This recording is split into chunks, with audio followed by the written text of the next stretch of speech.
Hey folks, welcome to the Dr. Deals podcast, where we talk about healthcare business transactions. I'm Nick Newsad from healthcontract.com. Today, I'm going to cover two things you should know about gastroenterology physician practice management fees.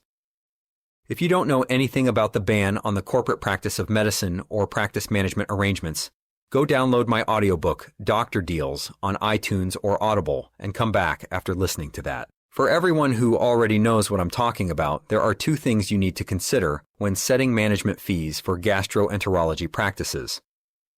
First, GI practice expenses and management fees can differ a lot depending upon where GI docs perform their services. A GI doc who uses an in-office endoscopy suite is going to have much higher practice expenses compared to one who uses a hospital or third-party endoscopy center.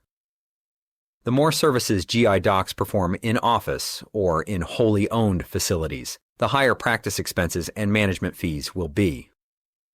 The second thing you need to know about GI practice management fees is that calculating fair market value fees for the professional practice is relatively easy.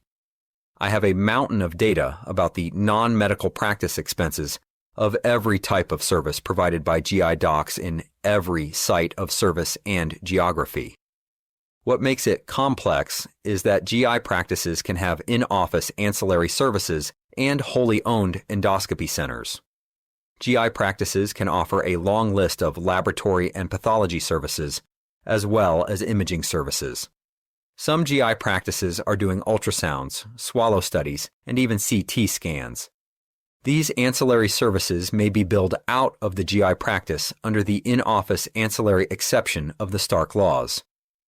However, the management company, or MSO, usually provides the special facilities, equipment, supplies, and support staff needed for the practices to provide these ancillary services. When I am preparing a management fee analysis for a GI practice, I would expect to spend most of my time customizing management fees for ancillary imaging, labs, and wholly owned endoscopy centers. This is Nick Newsad from healthcontract.com. Give me a call if you need a fair market value opinion for gastroenterology physician practice management services. Let's do some Dr. Deals.